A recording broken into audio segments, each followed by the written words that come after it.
Bon après-midi, chers frères et sœurs en Christ, Michael Bogu, votre serviteur, là pour parler de Jésus-Christ et partager l'évangile avec vous. Voilà. Il a été démontré que le passage biblique du psaume 105, verset 15, qui dit qu'il ne faut pas toucher à loin de l'Éternel, ne pas toucher aux prophètes du Dieu vivant, ce sont des paroles qui s'adressaient à des rois, des prophètes et des autorités, des patriarches d'Israël, des oints de l'Éternel. C'est vrai qu'on peut faire une corrélation avec les hommes de Dieu qui sont oints et qui font l'œuvre de Dieu maintenant. Oui, nous pouvons le faire. Mais si nous le faisons, nous devons démontrer que l'objectif de ce passage biblique, c'est montrer qu'on ne doit pas mettre la main sur un homme de Dieu, c'est-à-dire le tuer, le brutaliser physiquement, lui poser un acte qui peut lui être préjudiciable. Mais il n'est pas interdit de prêcher l'évangile et d'annoncer certains faits. Si nous voyons qui prêche l'évangile qui n'est pas dans la droiture, nous avons pour devoir de rectifier le tir en l'interpellant si ce n'est pas possible, en dénonçant ce qui se passe dans le nom puissant de Jésus. Voilà. Donc, nous prions le Seigneur. Notre Père et notre Dieu, nous bénissons ton nom, nous t'élévons, nous proclamons ton règne, nous célébrons ta victoire, nous invoquons la puissance de ton règne. Viens, prends le contrôle et dirige tout pour ta gloire dans le nom puissant de Jésus. Alléluia. Amen. Voilà. David n'a fait aucun mal physique à Saül lorsqu'il l'a trouvé endormi dans la grotte. David s'est contenté de lui prendre sa lance et sa cruche. Au verset 15, David a même repris sévèrement Abner pour n'avoir pas gardé le roi et lui a dit même qu'il mérite la mort. Saül, entendant les échanges avec David, va sortir et David va le reprendre publiquement devant toutes ses troupes. David va demander à Saül pourquoi il veut le tuer. Lui, David qui est innocent, pourquoi Saül veut le tuer? David va le lui signifier sur un ton ironique. Tu me chasses comme on chasserait une perdrix sur les montagnes. Voici un peu la façon dont il va réagir. Saül va se repentir pendant un moment. Et il va regretter sa conduite violente, en s'accusant même d'être un insensé. David lui fait confiance et lui fait remettre ses objets personnels en proclamant qu'il n'a pas voulu porter la main sur loin de l'Éternel. David va dire à Abishai, ne le détruis pas, car qui pourrait impunément porter la main sur loin de l'Éternel? Et David va dire encore, l'Éternel est vivant, c'est à l'Éternel seul à frapper, soit que son jour vienne et qu'il meure, soit qu'il descende sur un champ de bataille et qu'il y périsse, selon 1 Samuel chapitre 26, verset 9 à 10. Vous voyez que David aurait pu donner la mort à Saül, mais il a dit carrément que loin de l'Éternel, on ne le touche pas. C'est Dieu seul qui est habilité à donner la mort à un être humain. Mais combien voyons des personnes qui maudissent, des pasteurs qui maudissent, qui proclament la mort sur des individus parce que ces individus les ont quittés. Non, vous devez prier pour eux et continuer de prier pour qu'ils changent. Mais non vouloir la mort de ces personnes. Je vois les prophétesses qui proclament la mort de tel pasteur, Non, il faut continuer de prier pour eux, pour qu'ils changent et qu'ils empruntent la voie du Seigneur, mais ne pas souhaiter les voir mourir. C'est que Saül avait été un comme roi d'Israël. Il occupait une position d'autorité qui devait bientôt lui être enlevée.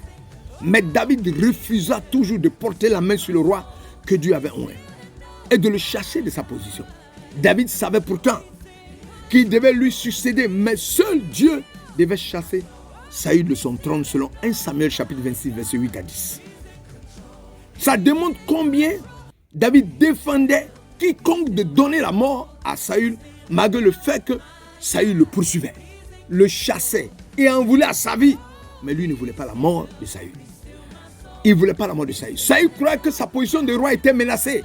Et il voulait tuer David, qui était innocent. Mais David n'a pas passé son temps à chercher la mort de Saül. Vous voyez comment il était rempli d'un cœur pur. Nous, quelqu'un nous attaque, on souhaite sa mort rapidement. Et il n'a pas souhaité la mort. Donc ne souhaite pas la mort d'un être humain. Ne souhaite pas la mort d'un homme de Dieu. Prie pour qu'il change de position. est ce que nous constatons de nos jours dans les autorités évangéliques que moi je connais, dans les assemblées évangéliques que nous connaissons.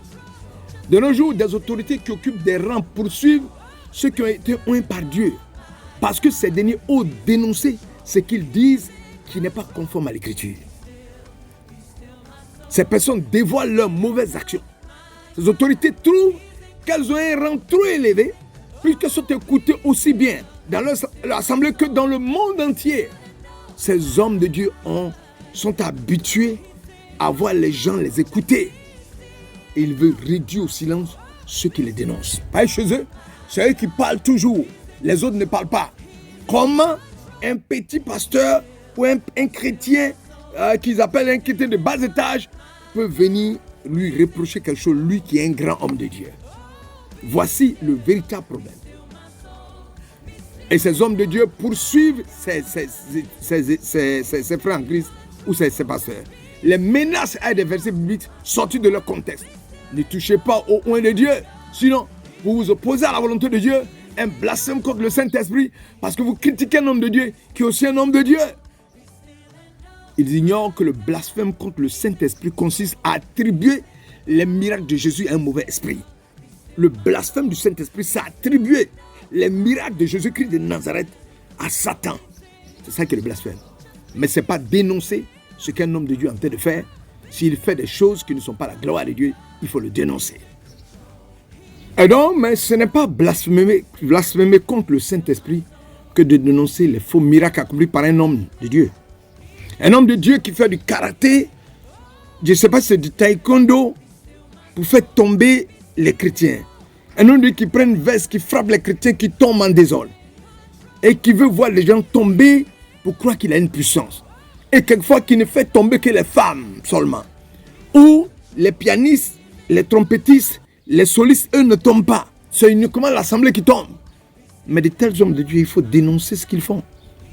Ils sont allés prendre un feu étranger pour l'envoyer dans l'église. Il faut dénoncer cela. Le constat, c'est que ce sont ceux qui marchent selon la chair qui persécutent ceux qui marchent selon l'esprit. Le monde est à l'envers. Comme Saül l'a fait avec David. Ceux qui obéissent à l'Esprit de Dieu sondent sa parole pour se garder dans la vérité, malgré tout ce que leurs ennemis peuvent dire. Donc il est intéressant de lire ce que l'apôtre Jean écrit dans l'Apocalypse, chapitre 6, verset 9. Quand il ouvrit le 5e sceau, j'ai vu sur l'autel les âmes de ceux qui avaient été immolés à cause de la parole de Dieu et à cause du témoignage qu'ils avaient rendu. Des personnes qui ont gardé la parole de Dieu jusqu'à mourir avec elle.